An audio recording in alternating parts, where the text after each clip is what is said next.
stand, please.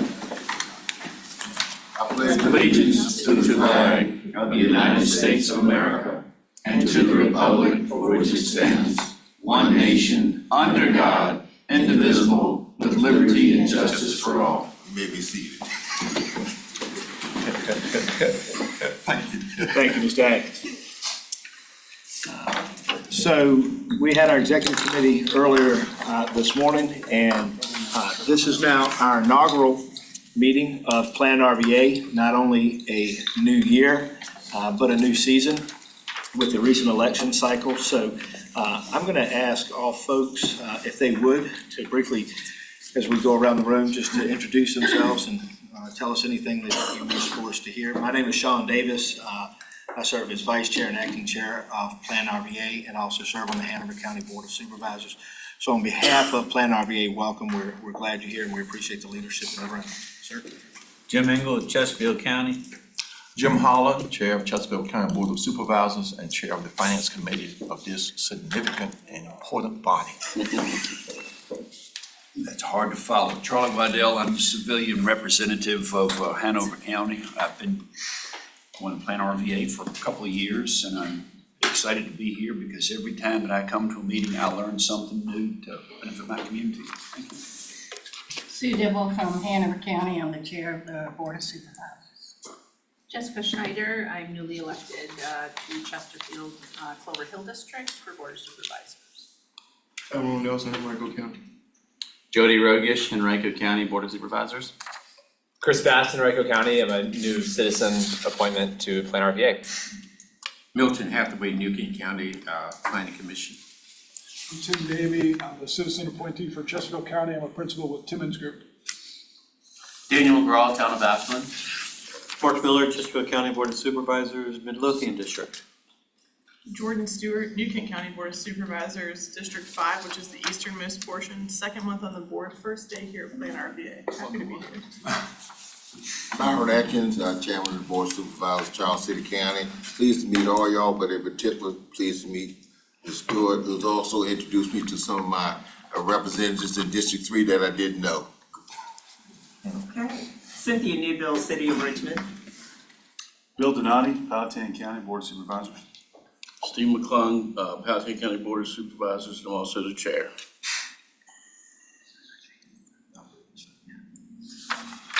Good morning, I'm Martha Schickel, Executive Director here at PlanRVA. And not to draw attention to Mr. Addison being late to the meeting, would you care to introduce yourself, sir? Wow. Hi, everybody. Good to be here. Glad to be here. On time. Andreas Addison, First District City Council, Richmond, Virginia. All kidding Place aside. for his bike. Right. That's love. So we do recognize that this is a collateral duty, and the leadership in this room, we have a number of folks in chair positions back home, batting for the home team. And so these regional bodies come together to make really important decisions with leadership from each of the legitimately local authorities. And so it's really important that the folks here, get to know each other and those types of things. So I can just say on behalf of PlanRVA, we appreciate everyone's leadership, and we do know that folks have very, very busy and demanding schedules. So with that, if there's ever anything that you need from anybody on leadership team or staff, please feel free to reach out. You should have everyone's cell number, and we'll make sure Ms. Schickel gets that out to you. Certainly email addresses, but you lead this commission, so if you're the boss, if you need something, please let us know. And we know that in your duties here, you're also representing collectively your bosses and our bosses back home in our districts and our localities. So thank you for your time, your leadership, and your commitment. With that, we'll now do a roll call. Ms. Scott. Yes, sir. Town of Ashland, Mr. Chambers. Dr. McGraw. Present. Mr. Trivett. Charles City County, Mr. Atkins. Mr. Patterson. Chesterfield County, Mr. Carroll. Mr. Davey. Here. Mr. Holland. Here. Mr. Engel. Here. Dr. Miller. Here. Ms. Schneider. Here. Richland County, Mr. Spoonhour. Mr. Lyle. Hanover County Vice Chair Davis. Present. Ms. Dibble. Here. Ms. Pritchard. Mr. Waddell. Present. Mr. Whitaker. Henrico County, Mr. Bast. Here. Mr. Cooper. Reverend Nelson. Here. Mr. Rogish. Here. Mr. Schmidt. Ms. Thornton. Ms. Whitehead. New Kent County, Mr. Hathaway. Here. Ms. Pearson. Ms. Stewart. Here. Powhatan County, Mr. Donati. Here. Mr. McClung. Here. Mr. Powers. City of Richmond, Mr. Addison. Here. Mr. Blackwood. Dr. Newbill. Here. Mr. Poole. Ms. Robertson. That concludes roll call for attendance. We do have a quorum. Let the record reflect that we do have a quorum. Next item on the agenda is a. Sorry. Yes, sir. Ms. Thornton is no longer with us. Planning Commission representative, I think that's Mr. William Mackey, but we'll verify that. Yeah, Thank Ms. you. Thornton is no longer serving on the Planning Commission. If staff would reach out and verify appointees from Henrico. Thank you. We'll get that corrected. Thank you, sir. Next item on the agenda is amendments to the agenda if there are any. Are there any amendments to be made to the agenda? Any proposed amendments? Hearing none, is there a motion to approve the agenda as written? So moved. We have a motion, is there a second? Second. We have a motion and a second. Any discussion? All those in favor, please indicate by saying aye. Aye. Any opposed? Motion carries. Next item on the agenda, we'll wrap together, but we'll have two separate votes. Approval or requested approval of meeting minutes. Have all board members had an opportunity to read, review, and make any corrections, additions, or deletions to the November 2nd, 2023 minutes? Hearing none, is there a motion to approve? So, we have a motion and a second. Second. Motion and a second, any discussion? All those in favor, please indicate by saying aye. Aye. Any opposed? Extension, one extension.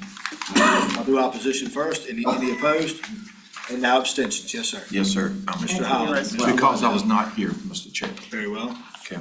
Abstention. Mr. Atkins, Dr. Newbill, Mr. Holland, Mr. Waddell, Ms. Schneider, and was there anybody else? Reverend Hathaway. Yes, sir. Reverend. Thank you, sir.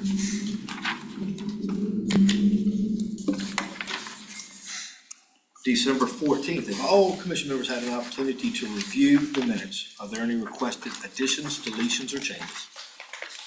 Is there a motion to approve? Second. Motion and a second. Any discussion? All those in favor, please indicate by saying aye. Aye. Any opposed? Any abstentions? And state your, Ms. Dibble? I'm not here. Thank you, ma'am. Ms. Schneider? Reverend Hathaway. Yeah, Reverend Hathaway, thank you, sir. And Ms. Roach, thank you. And Mr. Bast, thank you. Very well. We'll move into committee appointments. We've had an opportunity to review the committee appointments. We will put that proposal on the screen. I believe we have that proposal there. And for the record, I'll read these into the record, but do we have, is that coming? Okay, thank you, ma'am. For the executive committee, we have Davis, Stewart, McGraw, Atkins, Newbill, Nelson, Spoonhour, Engel, and McClung. Finance committee, Mr. Holland, Chair, Addison, Stewart, Treasurer, on the executive committee, and any additional volunteers as directed by the chair of the committee. Public outreach, David, Chambers, Chesterfield, PC, Goochland, PC, Whitaker, Waddell, Bast, Henrico, PC, New Kent, PC, Powhatan, PC, and Poole from Richmond. Strategic Planning Committee, which is an ad hoc, Dr. Newbill, Reverend Nelson, Mr. Holland, Mr. Spoonhour, and Davis. Is there any discussion about committee assignment? I believe it's fairly represented. Obviously on the executive committee, all localities have a seat there. Is there anybody who is not on the committee that wishes to be on the committee? And we will add that at this time. You're not? What do you want to serve on? Not the one here, the one before that. I don't remember which. Finance or public outreach? Outreach. Public outreach. All right.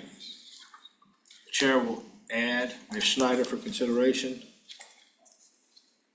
Yes, sir. Public outreach.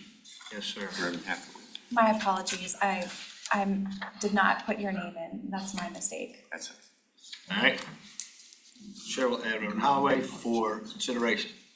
Anything further? With those additions, I move for approval of committee assignments. Is there a second? Second, We Mr. have a Chair. second by Chair Holland, Finance Committee. Any discussion? All those in favor, please indicate by saying aye. Aye. Any opposed? Let the record reflect. Pass unanimous.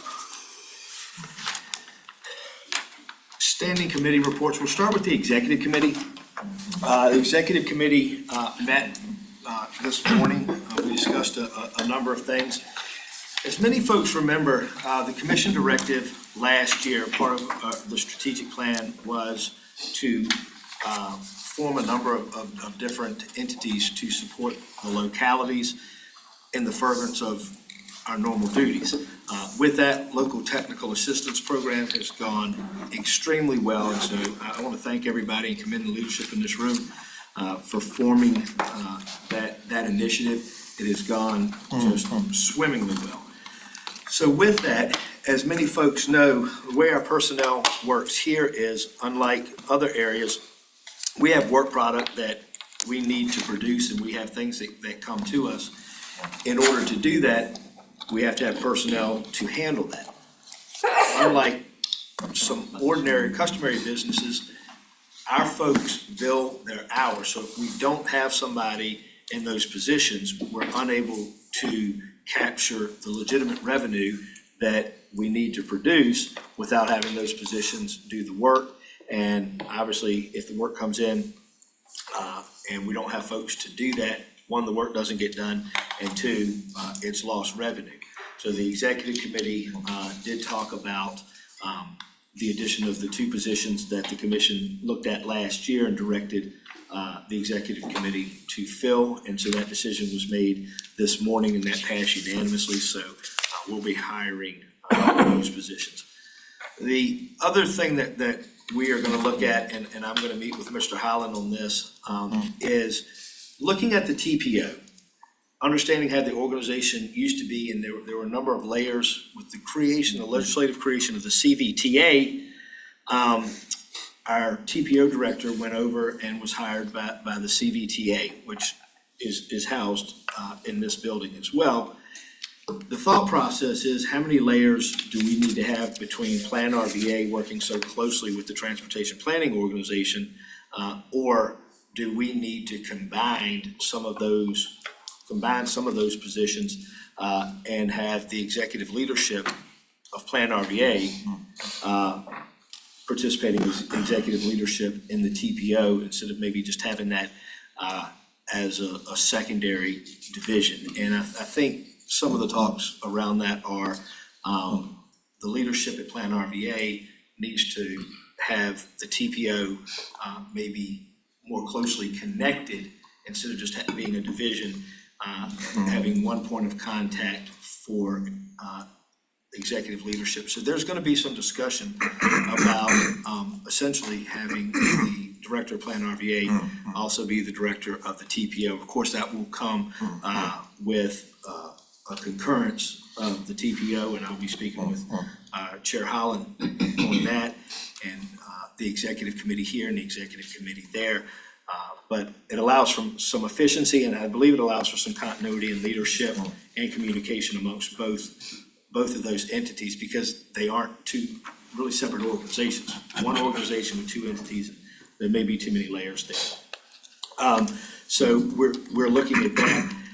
Briefly, again, the technical assistance program, for those who are looking at their comp plans or those types of things, remember, you still have all of the support and assistance here for information gathering and dissemination. We are not a clearinghouse, we're a depository. So we don't make decisions for folks back home, but if you need help with local projects, obviously not particular zoning cases and those types of things, but overall land use matters, transportation matters. If you need a resource, remember, this organization is here and the staff works at your direction, so they're available for you.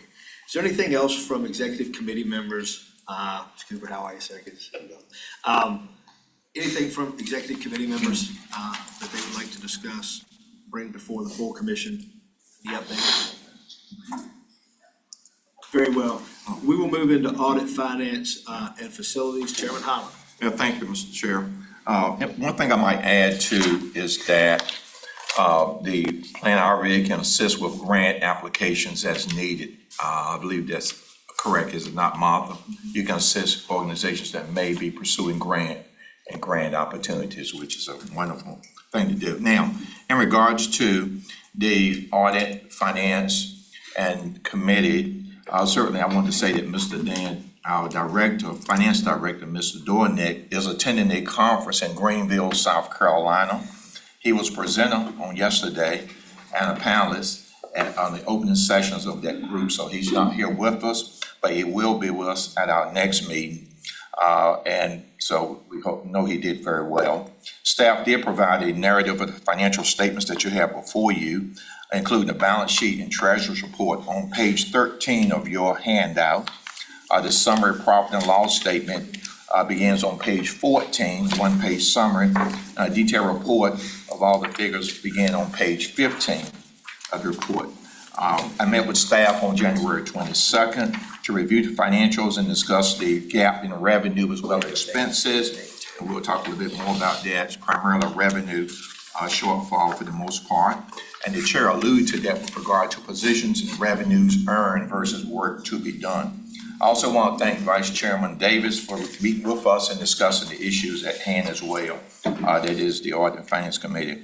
The committee met on February the 1st to review the financial statements and recommended accepting the report, recommended to this body to accept the report this morning. And of course, I want to point out that, again, on page, a couple of things I'll point out, and I'll ask Martha to cover. On page 13, you'll see the balance sheet. And at the bottom, for those who are relatively new, we have a treasurer's report, as you can see, and we are above the $1 million threshold that we have set historically as a minimum balance, and that can be seen graphically on, which page is that on here? The graph is on page 10. You'll see where we are still above our $1 million set goal, so we're not below that. And of course, what I'm going to do is ask Martha to share any key points she would like to share relative to her discussion with Mr. Dornick in regards to the revenues and of course work. So again, I appreciate, thank you Vice Chair for approving those two positions this morning that will enhance revenue, because it's a big help to the organization as we near into the end of our fiscal year, which is June 30th. And of course, we're taking a new look at the revised fiscal year budget. We're doing a revision to that as well. Martha, would you like to add anything to that for our financial report? Yes. Audit committee, please. Thank you so much for that report. I just wanted to be able to do a little bit of additional information, more than typical, for benefit of our new members. So thank you. I've got it up on the screen, but if it's easier to follow along in your packets, that's completely fine. As Mr. Holland mentioned, the financial report starts on page 9. We try to put together a narrative that describes the financial statements each month, just to be able to give more context, but also to make the myriad of numbers and tables a little bit more user-friendly. So if you have feedback on what's included in that, please feel free to reach out to me or Mr. Van Dornick. As Mr. Holland said, he's presenting at a conference this week for finance directors, but is typically the person that presents the financial statements.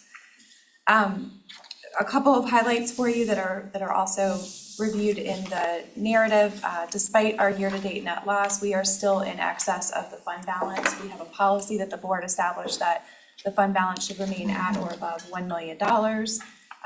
If you want to think about that as like kind of a rainy day or contingency fund for the agency, that is what that is for. And the Finance Committee will be endeavoring to review that figure to determine whether that is the appropriate number for future fiscal years. And so that'll be a topic for this spring's Finance Committee meetings. Moving on to page 10 of that narrative report, we've got a table there that shows the history of our status of the fund balance dating back to fiscal year 2017. And so we have been continuing to, since 2020, remain above the fund balance, and it is the goal that the agency will continue to meet or exceed the fund balance goal by the end of this fiscal year.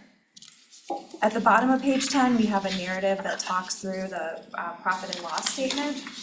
I'll go ahead and refer you to the actual statement, which is found on page 14 of your packet. This first set of profit and loss statements is a one-page overview of the financial profit and loss. So we have revenue expenses by category, federal, state, local, private, and funding. And then we have our expenses by category. One interesting thing to note with this agency is we do participate in an indirect cost allocation program, which means essentially we're able to, under guidelines from the federal government, allocate what we would typically refer to as indirect costs of operating the agency that are mission critical but not directly related to the deliverable of a particular grant program. We're allowed to allocate those indirect costs to our indirect programs by formula. A good example of that would be we pay monthly rent. Obviously, office space is a critical expense that this agency incurs, and if we didn't have programs to deliver, we wouldn't need to have office space to rent. It would be inefficient for Mr. Van Dornick to every month take the monthly rent payment and divide it mathematically across all of our programs directly. And so we're permitted by the federal government under the grant guidance to be able to apply that by formula instead. And so that's essentially how indirect cost allocations work, is we group all of the costs that are categorized as indirect, and we apply them by formula proportionately to our grant programs based on the personnel and which programs they're billing to, as opposed to sitting there and itemizing. A similar example would be our copying. Rather than having each staff person, before they print or they copy, punching in a code, which can oftentimes be time consuming or a little bit tedious, that we allocate those printing costs by formula. And so that's just sort of an example, and we can walk you through a number of different programs, but examples of that. But we do itemize the types of costs that are included in that indirect cost pool here. Professional fees are inclusive of our audit and our legal fees. Again, those are expenses that are beneficial to all of our grant programs, but we indirectly allocate them. Our general operations would include things like rent and other supplies and things like that. Technology operations, our computers, our technology equipment, the audiovisual in this room, all of those types of things that benefit professional development. And then you can see the indirect cost allocation of how those expenses on the far left in the administration column go across. It's probably a lot to absorb, and I'd be happy to kind of do more of a one-on-one with our financial orientation, but a couple of new things that we've tried to institute over the last, I don't know, maybe year or so. Yes. Is to be able to provide statements that allow you not only to see kind of the bottom line at the bottom and on the far right, but also allow you to see the performance of each of our agency's lines of business. So you can see what the match contributions are required, or how our programs are funded. Community development, for example, is funded pretty much exclusively by private funding through the Virginia Housing, the State Housing Finance Agency. Move over all the way to the transportation line of business, where you see a really healthy split between federal, state, and local funding. Roughly that's an 80% federal, 10% local, and a 10% state funding formula. And so it enables, I think, a little bit more transparency in how our programs are funded and how expenses are allocated. And then on the bottom line, you can see, because virtually all of our programs require a match, they're all operating at a net loss, essentially, with the exception of CBTA, because we're having to transfer local member dues or General Assembly appropriations to those programs to fulfill that match obligation. So For the fiscal year, we ended up year to date as of December 31 at a net loss of $92,000. The key drivers of that year to date negative performance is really it's four main things. We did program in our budget for this year that was approved by the board, the purchase of the furniture here in this boardroom, and we accelerated that purchase to be able to make the room as functional as possible as soon in the fiscal year as possible.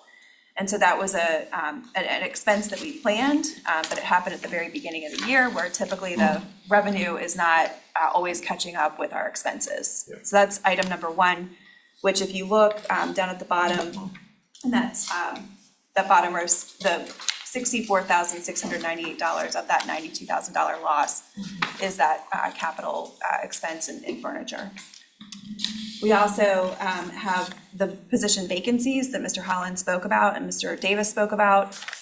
Part of the correction on that will be achieved after this morning's action from the executive committee. And so the opportunity to hire these two new positions not only enables us to relieve some stress on staff to be able to get more work done, but it also, the two positions are completely billable and enable us to pull down that revenue from those grant programs that we year to date haven't been able to draw.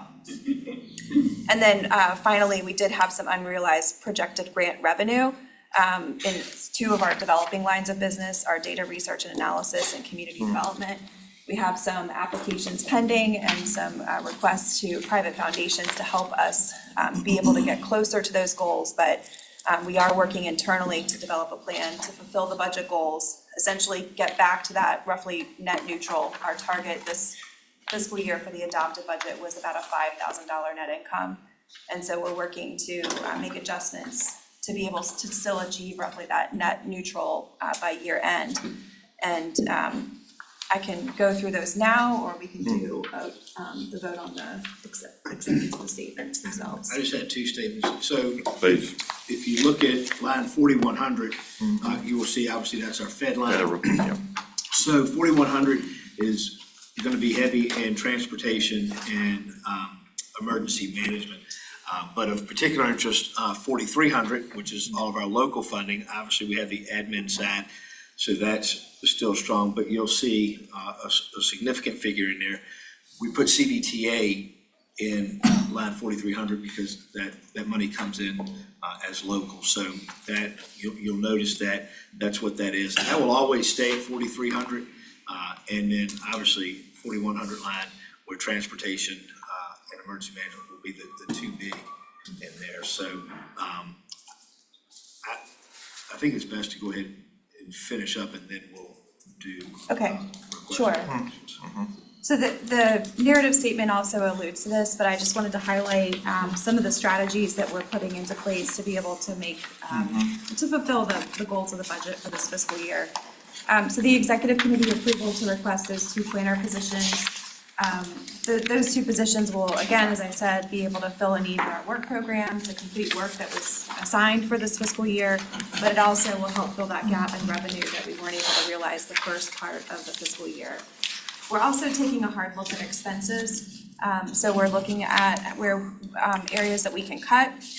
We had originally budgeted, as an example, $87,000 in capital expenses and projects. We're gonna defer the remainder of those capital expenses to later next year when things have evened out. And we're looking at reducing other expenses associated with additional marketing and events, expenses associated with some of the special events that we would have normally liked to host, but we're going to cut back on those expenditures. We also have been working on reassignment of personnel internally to fill critical gaps in the work program.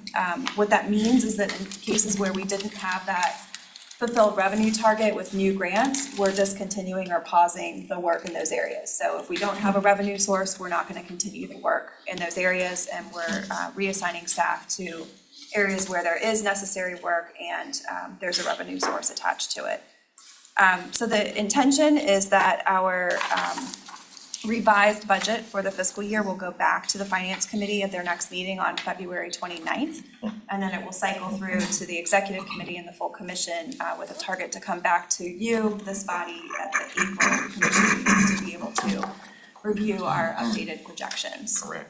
I think one other note that I would like to say, while this expense over revenues of $92,000 is a significant number. We typically end the second quarter at a net loss year to date. And largely that's because the first half of the fiscal year has some interesting things associated with the calendar. That's typically, the first two quarters are typically when we see the bulk of our staff members taking leave, which means they're working and getting paid, or sorry, they're getting paid, but not working in billable time. It's also the lion's share of the holidays that we have for the fiscal year. And so those two things alone typically make the second quarter in particular a difficult period for performance. January and February tend to be our best billing months. And so we're anxious to be able to have the close of February and the close of January to bring to the Finance Committee to be able to see how that performance helps improve the situation. So we're certainly taking this seriously and been in lots of conversations with Mr. Holland and Mr. Davis, but I would also say at this stage in the game, I'm not raising the alarm bells that we're in a crisis, but we're taking the necessary steps to make sure that we stay on track for the year end. In addition, we're looking at cash flow from our Yes, sir. customers as well. We're taking a look at that in terms of billing as well as cash receipts. So that's another issue we're looking at as well, in addition to a revised budget. Thank you, Martha, for that overview. Thank you. Are you ready? Mr. Chairman, are you ready to? Yes, sir. Make a motion? I am. Mr. Chairman, I move that we accept the report as presented. Very well, we have a motion, is there a second? Second. We have a second, is there any discussion, Mr. Snyder? Oh, no, I was seconding, sorry. Oh, very well, we'll take your second. Any discussion? All those in favor, please indicate by saying aye. Aye. Any opposed? Motion carries. Next item on the agenda is public outreach and engagement. Mr. Davey. Thank you, Mr. Chairman. The Public Engagement Committee really is relatively new. It's probably about 3 years or so, 3 or 4 years old, and really the idea is to try to sort of raise awareness of what PlanRVA is doing out in the community. So welcome all the new committee members. Our sort of job is to sort of be a sounding board for staff, provide some guidance on specific initiatives that staff's initiating. I had the pleasure of reporting out some things that have been going on that staff deserves 100% of the credit for. So I'm going to ask Martha, obviously, to articulate a little bit more of some of the details on some things that are happening. The orientation that we've actually scheduled for after this meeting today is going to be we're going to try to do that twice a year and try to create a dialogue for existing members and new members if you want to sort of talk a little bit more about sort of how to engage with PlanRVA. So I'm excited that we're going to try to do that a couple times a year. And then obviously Martha would always be available one-on-one if you want to get a little bit more in depth. But this is sort of the idea of trying to make sure we shorten sort of the learning curve about how you can participate and benefit, from this organization. Those of us who have been around for a long time, we sort of organically sort of know how we can benefit it, but the outreach and engagement committee's job is to sort of find a way to better articulate that. And this orientation today is one of those things. So we welcome your input and hope it's more of a dialogue, more so than sort of a presentation. A couple other things that are going on that, Martha's responsible for is the climate pollution reduction plan that EPA sort of has out. It's one of the issues that Martha's staff sort of tracks and comments on. So the EPA is sort of leading that initiative. It's one of those things that we wouldn't know about necessarily unless Martha sort of told us that was going on, because it's not necessarily something at the headline level, but another one of those outreach things that our staff is working on. There's a transportation forum at Main Street Station that everybody should have got an invitation for. Again, it's another thing that is core to our competencies in transportation. And so it's a great awareness thing and outreach thing. And again, I'll ask Martha to elaborate more when she reports. And then the two things that are sort of listed sort of on the agenda, one is the newsletter. I think the newsletter's really come a long way in trying to talk a lot about not only PlanRVA, but TPO, CTVA, and the Emergency Alliance and the different activities that happen in that family of organizations. And so obviously that's intended to sort of give people a high level and sort of keep the drumbeat going about what's going on, and allows you guys to sort of check in and circulate that as you see fit. And then another initiative that staff has put together here recently is trying to have sort of an intranet You know, I know at our firm, we do the same. We have an external facing website, but we also have something that's accessible to the employees. In this case, most of the information is sort of on both the outside and the inward looking side of things, but the intranet is actually more of an opportunity for you guys to sort of see sort of the back office kind of stuff that's going on, and a lot of things that staff is sort of working on a regular basis. So again, the specifics of that, if we have time, I think Janice could give sort of a demonstration of that, but Martha, I'll sort of, I guess maybe leave it up to you to fill in the gaps on what I didn't mention, and then decide whether or not we want to show it now or maybe later. Thank you, I appreciate that. Just going back to one of Mr. Davies' comments, I just wanted to give kudos to our staff. It's definitely a collaborative effort to put together the monthly newsletter. This fiscal year, we moved from quarterly to monthly, and so thanks to Sid and Janice who are taking that over later this spring. But the prior issued editions of the newsletter are posted on our website, so you can always go back and take a look at those. As our distribution lists are getting updated with membership and everything like that, we'll make sure that February everyone in the room gets it. So if you didn't get January's newsletter, just reach out to us and we can forward it to you. But we're hopefully on the right track to make sure that everyone gets that. It is intended to be a useful tool for people to hear and see what's going on across the organizations that PlanRVA supports. So our core programs in the Planning District Commission, but also the decisions and the activities for that month for our TPO and the CBTA. And hopefully it could be a useful tool for those of you who have a responsibility to go back to your home board or council to give updates on what's going on. We hope it's a useful tool for you in that regard. And also, ideally, some of the content is good kind of plug and play to be able to post on your social media or to share in your district newsletters or to be able to highlight in other types of communication that you have out with the residents of your particular district. So if we can ever give you the newsletter content in a different format so that it's easy to push out to your constituents, feel free to let us know, and we'll be happy to work with you on that. Also, as Mr. Davies said, we're launching this new digital space this year. It's a set of SharePoint sites. That's kind of the backdrop of it. But the idea is that in the spirit that we started a couple of years ago to reduce costs around distribution of paper and kind of hard materials, which frankly probably a lot of people get overwhelmed with anyway, we've created this digital workspace for the commission, the TPO, and the CBTA. I say we. Sid and Janice have created all of it. I have had nothing to do with it. They've done a phenomenal job, and we're just finalizing the sort of last touches on making sure that we can grant everybody access without doing user authentication and things like that. But it'll be a quick digital access for you to be able to locate documents core to the operations of the organizations, information that you might also find on our website. It's not any really content that's not on our website, but it's going to be organized in a way that's specifically geared toward members of a board, as opposed to on the website that's really organized in a way that we think the public would want to access the information. So a little bit less clicking for you and that kind of thing. And if you want to think about it this way, it would be a digital version of like a binder that we might have issued to new board members in past years. So you'll be receiving some information about how to access those SharePoint sites and how to navigate them. As board members of PlanRVA, you will have access to all 3 sites. All of it's publicly available information anyway, but since there's so much overlap across the bodies, we just felt like it was easier to be able to make sure that everyone could access each of the sites. So more to come on that, but I just wanted to let you know that that's been something that we've been talking about with the committee, and it's been happening on the staff side. Thank you, Ms. Schickel. So before we head into the executive director's report, folks know the CBTA met, and so the projects that were approved there are heading to TAC, the Technical Advisory Committee.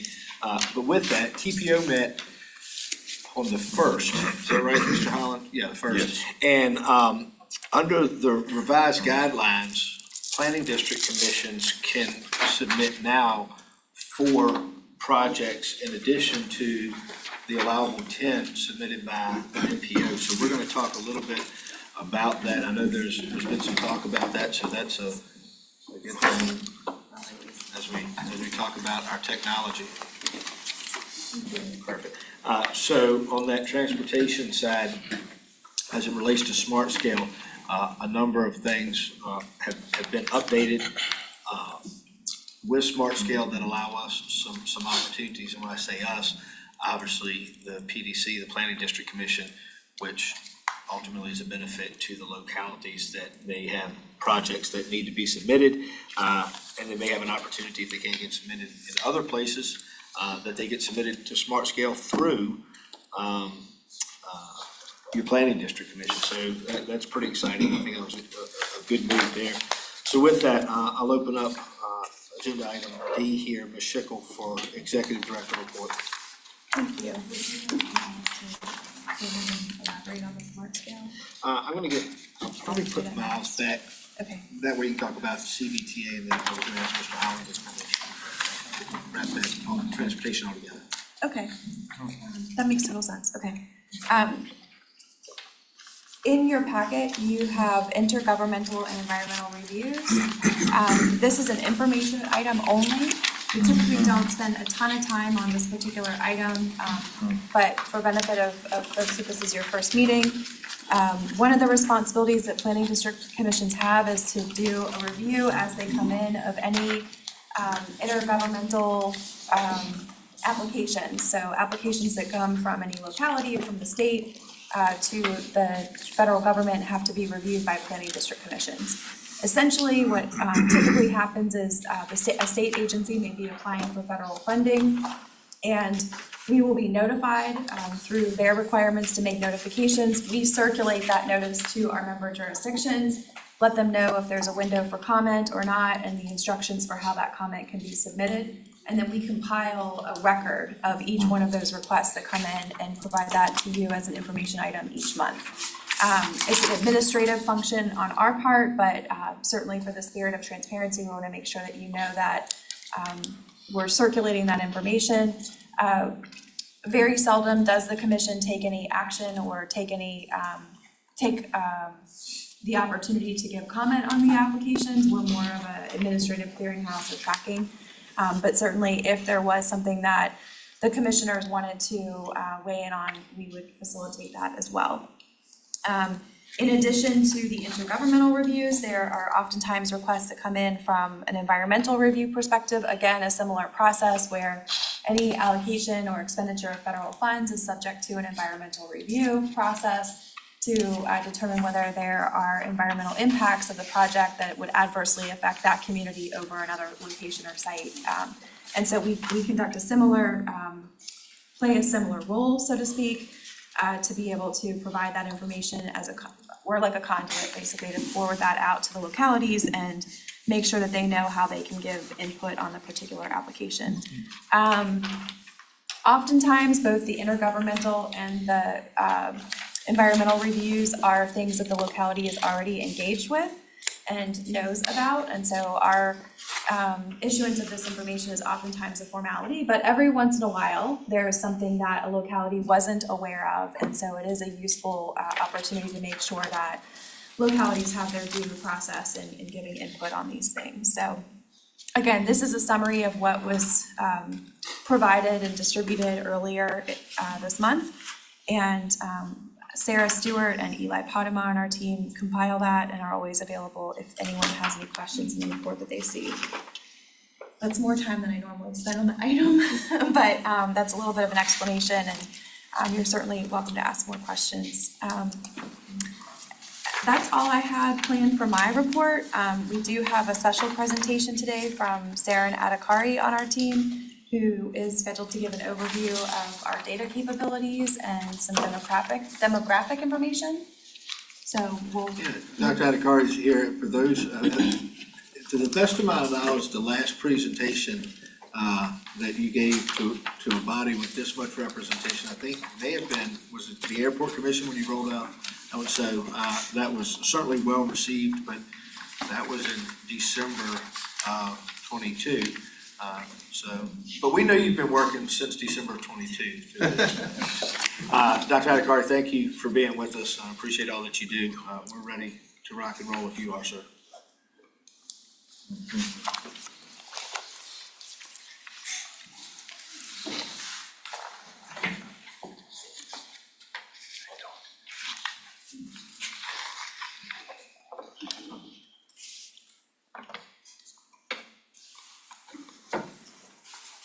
Sorry. This is my first time in this new meeting furniture, so thank you to all. Because of you, we have new meeting offices. Let me try to share my screen and then I'll.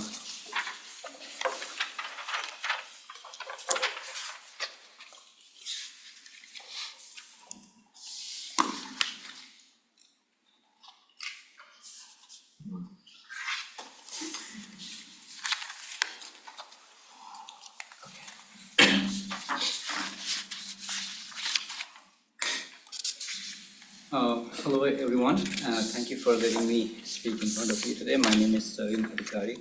I work as a principal data manager here in PlanRVA. I joined here last May. Speak up. I joined here in the last May. I used to be a professor, so I can't speak very well.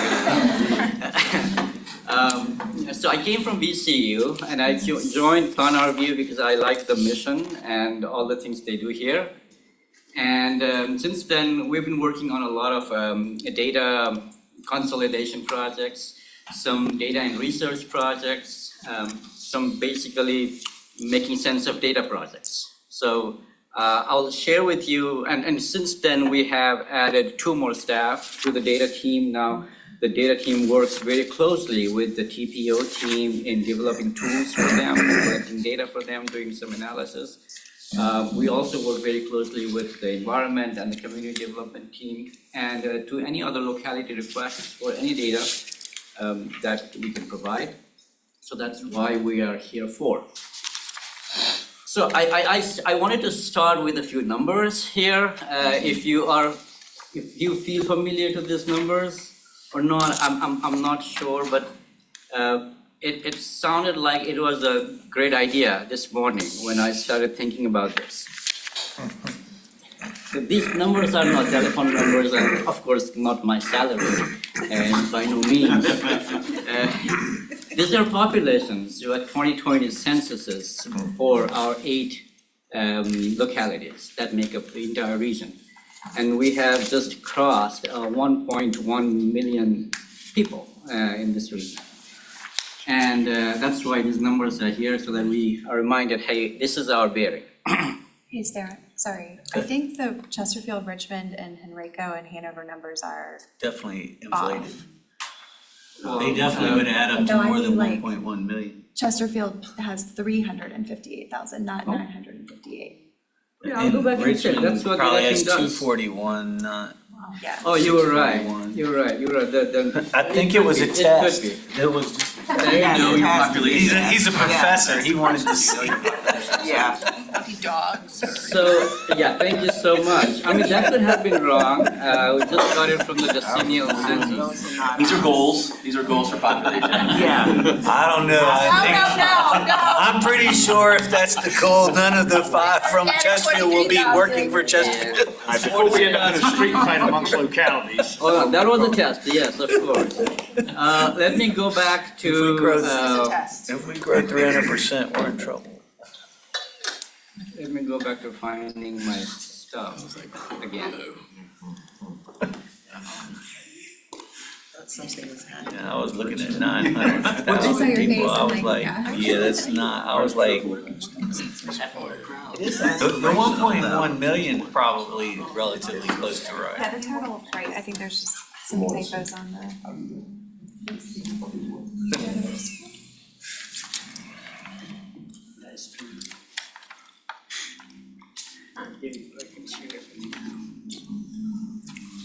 So, a couple of things that I wanted to show today.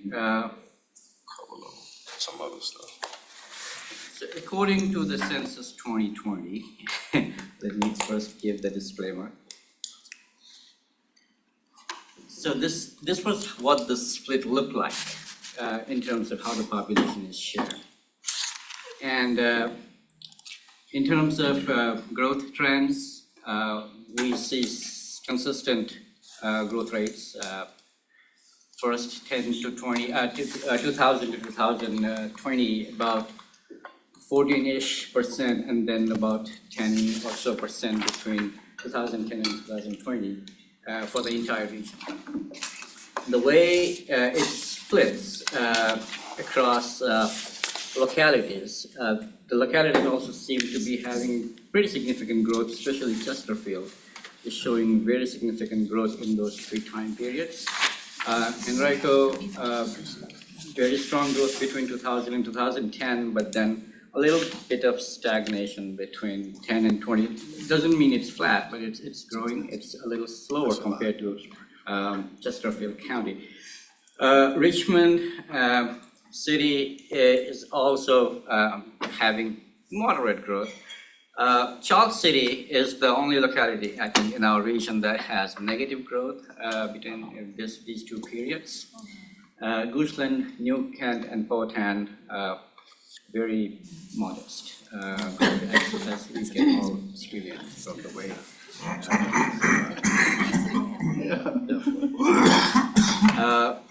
The way this data splits in terms of race, you can tell the 3 graphs, the lighter one is from 2000, the little darker one is from 2010, and the darkest one is from 2020.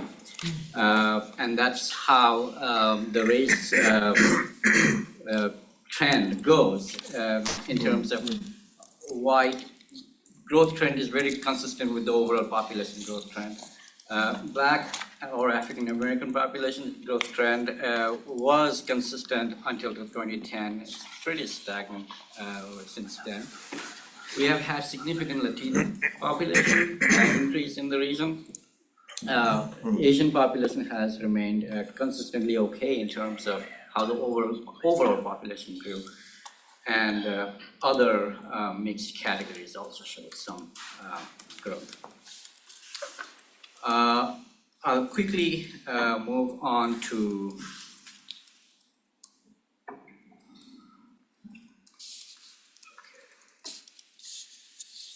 so some of the other characteristics I wanted to show with you today. I'm so sorry, the computer is full of files, looks like. Yes, got it. So I wanted to show you how the population density looks like in our region.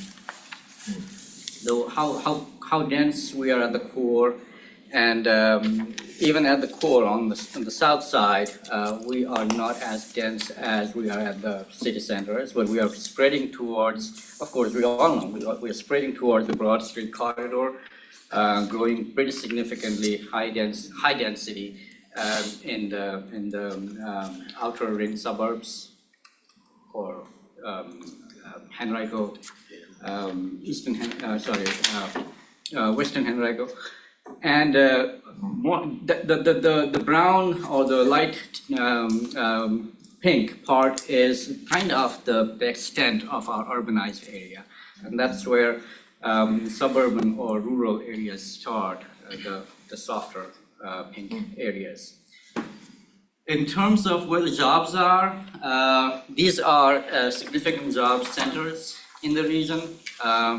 The dark colors are areas of higher job density, and the lighter colors are, of course, areas of lower job density. Moving on, let me also share with you the overall land use, which is very consistent with what our development footprint is, where we are growing. So this land use data, of course, has a little more detail the more you delve down at the parcel level, but at the regional level, this is what it looks like, developed versus undeveloped area, we can tell. Let me also touch a little bit on the socioeconomic characteristics of the region. Unemployment rate, how it is spread across our region. This map is a geographic distribution, showing a geographic distribution of unemployment rate, mostly where we would expect them to be, of course, south side, east end, and this is also another spread, another tile showing how poverty rates are dispersed across the geography of our footprint, and it's also very consistent with the unemployment rates. And just for fun, I wanted to overlay some other layers that we had, like the redlining map from long ago, and try to make any sense with the poverty and the racial poverty rates, housing home ownership rates, and et cetera. So that kind of, it's not a research topic, but it matches very nicely with how the historic development of this region had been. And that kind of joins me back to as the agenda says, the upward mobility work that we are doing. So we started off, because we are like a transportation TPO, and we also are in contact with almost all funders and doers in the region who are doing significant things that are related to housing, to childcare, to transportation. And it is, we subscribe to the fact that everything is, the way we used to look in silos makes no sense at this time, because everything is interconnected to each other. It's about the person, the people who has to use the transportation service, either drive a car or get on a bus or drive or ride a bike. He or she has to get to the work. If we are too much spread out, commute times will be higher. If we are too much spread out, there will be more cars on the roads, the congestion will be higher. So again, commute times will be higher. We'll be spending less time with the family. Our kids will need to be staying longer hours in childcare. We need to find childcare first. If we can't find childcare, we cannot go to a job. So things are kind of interconnected. So we started looking at what is a better way to kind of address this interconnectivity between transportation, housing affordability. If you can't afford, you are going outside into like Hopewell, Chalk City, and then you have to commute again, and then congestion and things like that. So they kind of snowball. So we work together with the Community Foundation and the United Way, and now recently Urban Institute, to kind of identify these upward mobility indicators. And we are right now working towards those indicators that are closely aligned with our work here. And so these are some of the areas, pillars that we are working on. Housing. Housing is a big issue here, and it is related to people's ability to access to right jobs or live a good life, earn more, commute less, things like that. Or health, environmental health is also another concern. Education. Education is a very strong component of upward mobility, because the idea of upward mobility is it's basically rests on a fact that, hey, where you live matters. Where you live matters because where you are in the geography of a region decides what things are accessible to you, what opportunities are available to you, which school you go to, what friends you make, are your friends diverse, are you well networked, or things like that. So education is a component, a measure of upward mobility. How well a community becomes well educated and gets into a workforce earning more than, let's say, the prior generation used to. Workforce readiness training, and all these, basically this list of bunch of indicators that we are trying to track, they form that upward mobility framework. We're working closely with Urban Institute to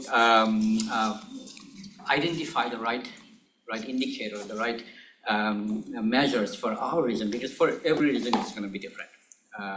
But number one, things have to be easy to measure, and number two, things have to be available to measure, and number three, they have to be consistent across multiple years to be able to measure.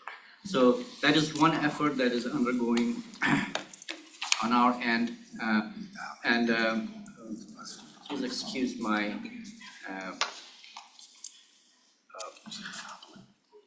mispositions of the slide. This was supposed to come before that. But this is a nice slide. I want to show this slide to everybody. In every meeting I go, I just throw it out. Because it's telling people that, hey, if you're earning average income, I mean, not everyone is a doctor or a lawyer or a computer scientist, right? Some of us are librarians, and police officers, firemen, and planners like us. Maybe there are a bunch of occupations with incomes over there that you can see that probably cannot buy affordable housing today. This was from 2017.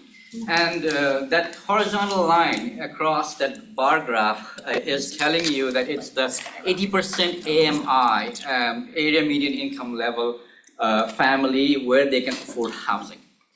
And the progressive bars up go to 100%, 120, 150%. That is the level of income that was needed to own a housing, to become a homeowner.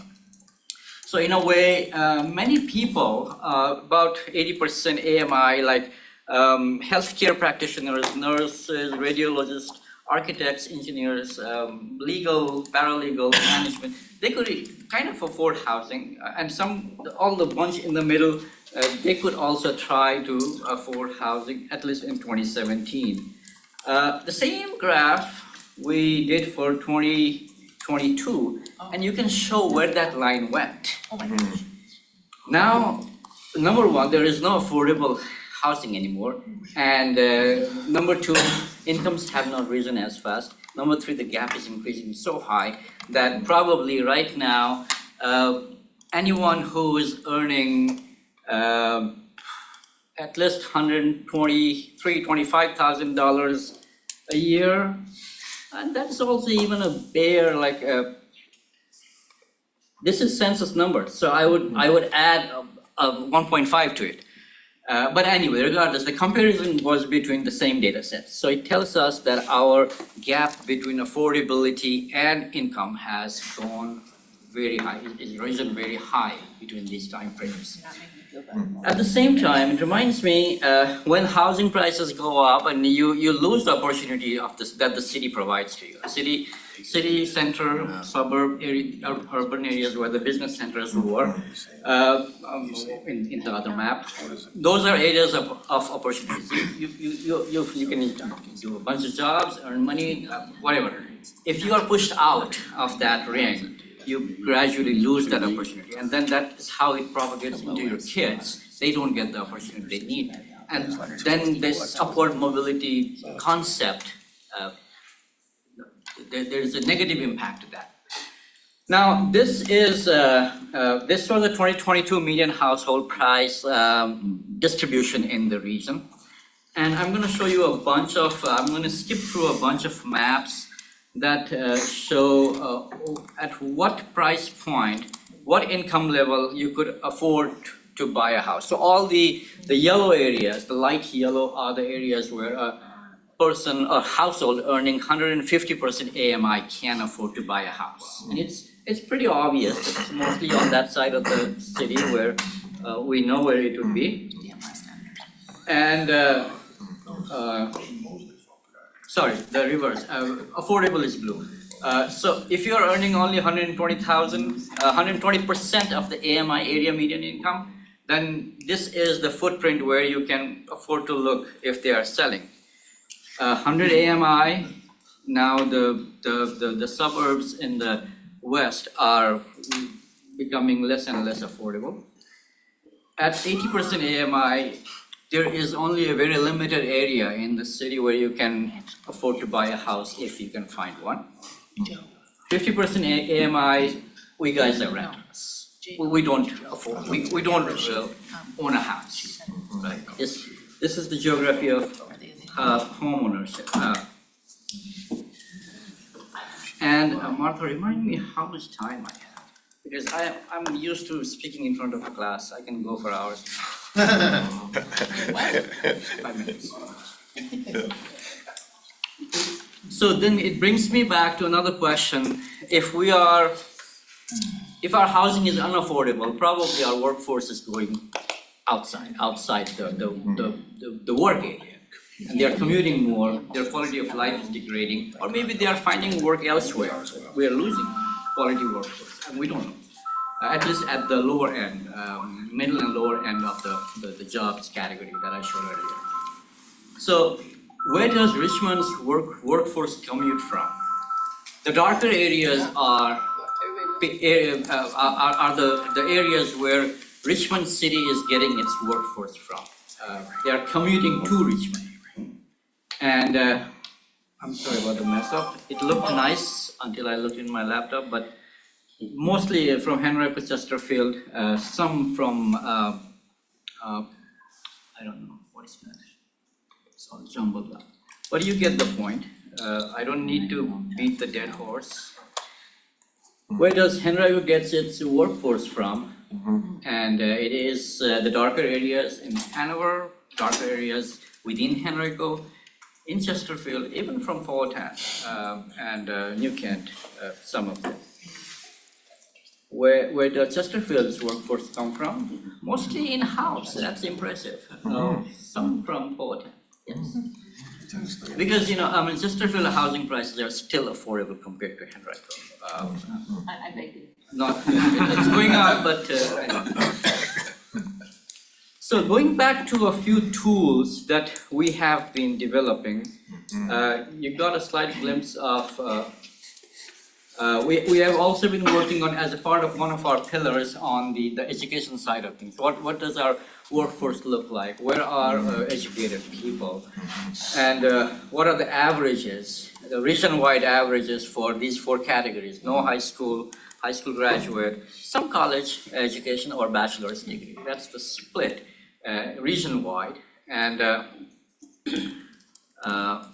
that's the trend in past 10 years, because these are 5-year estimates. There are 3 time points, so 15 years about. So in terms of bachelor's degree, of course, we are adding more quality workforce into the region, and no high school or only high school are going down. College degree holders are stagnant. But it's a good sign, actually.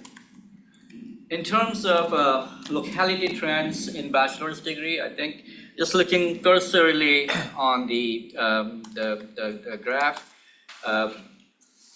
every community is doing better in terms of attracting highly educated workforce.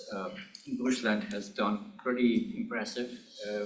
And also it's percentage. So a very small addition in Bushland and a large addition in Chesterfield, they are not comparable. So, but still, we have to compare somehow. We calculate percentages. And we can cycle through some of these other categories. So high school grad, how they are doing.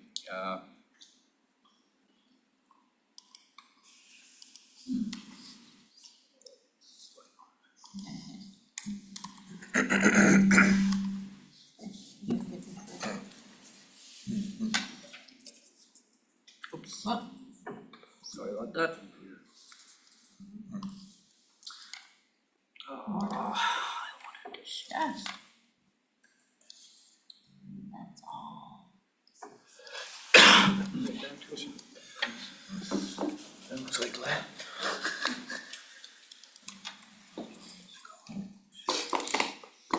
So, education, that was education. If it opens up again, I'm going to explain some other charts and maps. And we're also working on transportation accessibility. Unfortunately, I do not have maps ready right now to go with that. But all those pillars, housing, education, transportation access, health, we are still collecting some data on health because health data is very difficult to come by. And we don't know. Health is the most difficult indicator to track as of now. I hope we'll be able to work with the Urban Institute folks and find some indicators that are easier to track over time.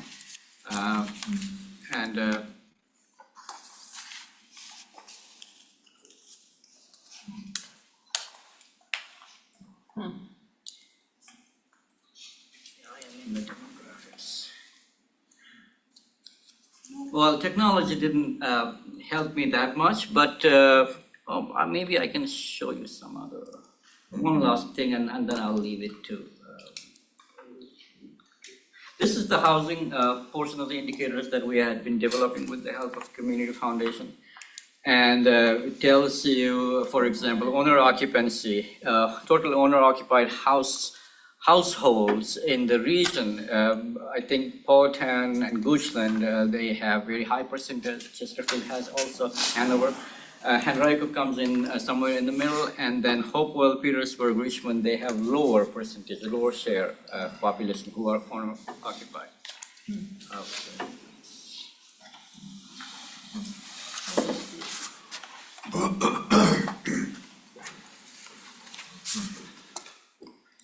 you want to take questions? I can, technical issues, that shows we are still working on it, right? It's not a polished product yet, and we'll get there. We do have data, I have the education piece coming in. So these, eventually our idea is to have it somewhere accessible online so that it doesn't have to sit on just our computers. Thank you, sir. Yeah, no, that is great. Thank you for that. Are there any questions for Dr. Adhikari? Mr. Waddell? Thank you, Mr. Chairman. One of the real challenges in any community is schools and trending. Do you have any data? Are you collecting any data on birth rates, elementary school enrollment, middle school, high school, and trending? Yes, on both sides. On the census, the decennial census sides, we are collecting age bracket data, 0 to 5, 5 to 9, and so on. So we can at least somehow track what might be the elementary school or middle school or high school level kids, what would be their population in certain region at the census tract level. And on the school enrollment side, we collect data from Department of Education. They provide us school level data by race and by enrollment. So yes, we are collecting that data. Anything further? Yes, sir, please. Thank you, great information. Couple things that we've been talking with in Richmond has been supply demand of housing also shapes the affordability of it in some capacities. And as we've seen, a lot of the homes we've been building, and even buildings we're doing downtown are dense or bigger buildings. And a lot of the affordability is size dependent, right? People to smaller homes could be worth a relational value based upon what we're looking to do. And so a lot of times the supply demand demographics, while it shows a trend here, are we really indicating what that size, number of bedrooms, and is it a family supportive house? All those options create variables within the target of what we're looking to break down. So just wanted to clarify a little bit some of the things we're talking about in the city in regards to how that looks further. Jeff Lacker, former Federal Reserve Bank president here in Richmond, we've had several conversations and meetings.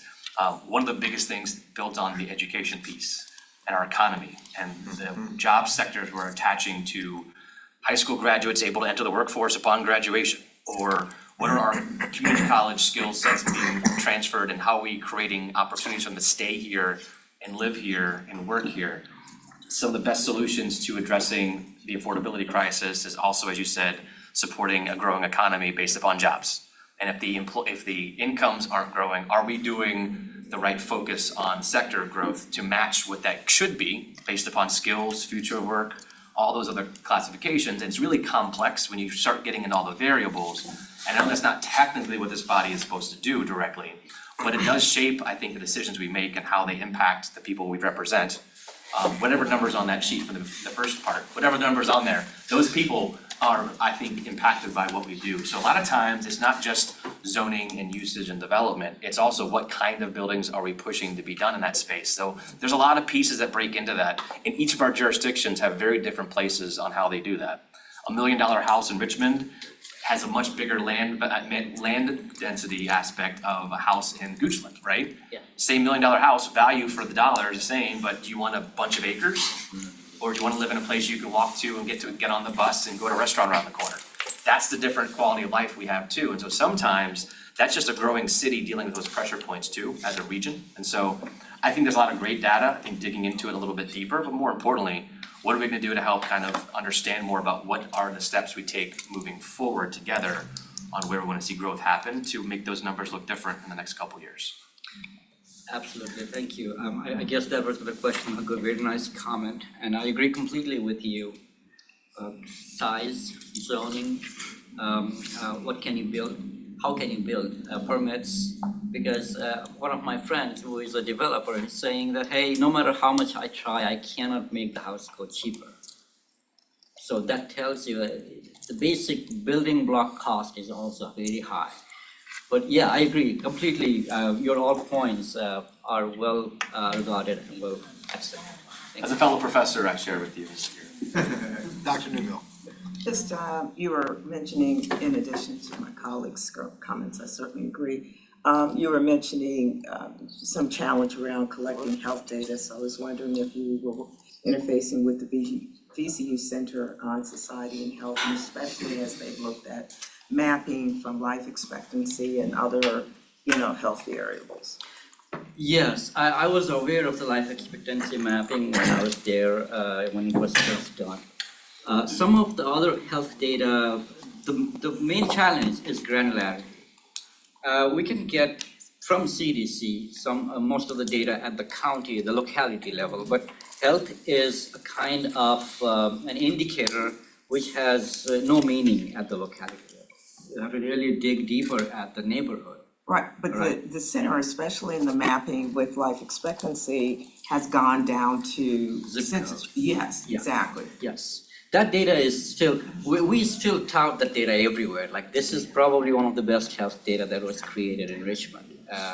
2017, I guess. When it was 17, I thought they'd first done something happened, yes. subsequently, but I was, to the extent they're continuing to do that level, really drilling down, it would be helpful for us. Sure, I'll reach out and see if they have an update. Thank you. Anything further? Very well. Thank you. Thank you, sir. Appreciate it.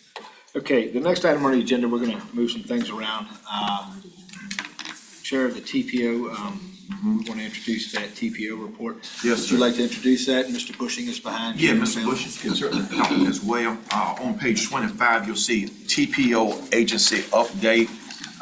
We, on February the 1st, just approved via Smart Scale Round 6 regional projects, as the Vice Chair mentioned earlier, with regard to the VDOT process.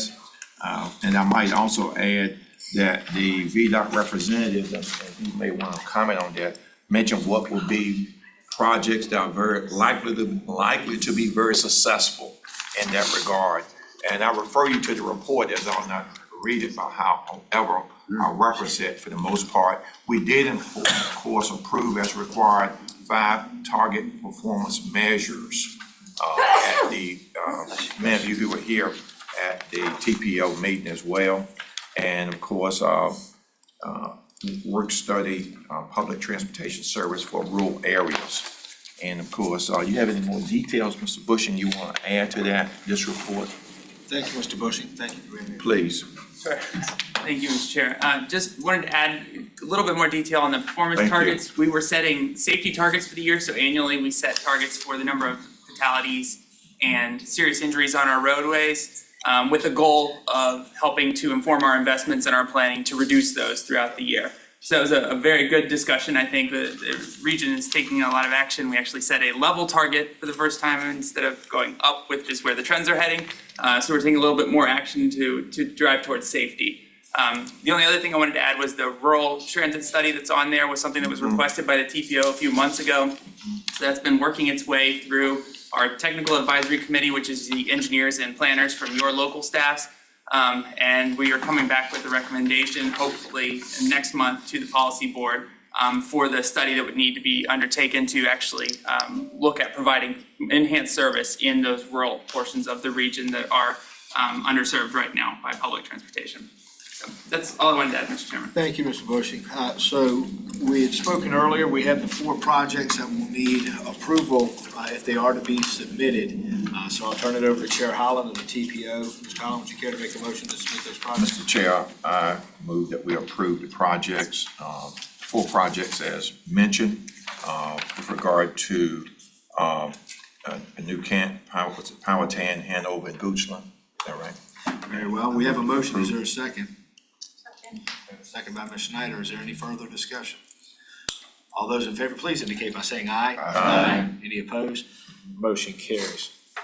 Okay, we will now open up. Are there any commission member comments? Anybody have any comments? Very well. Ms. Scott, the time is 10:55. We are adjourned. Would everyone like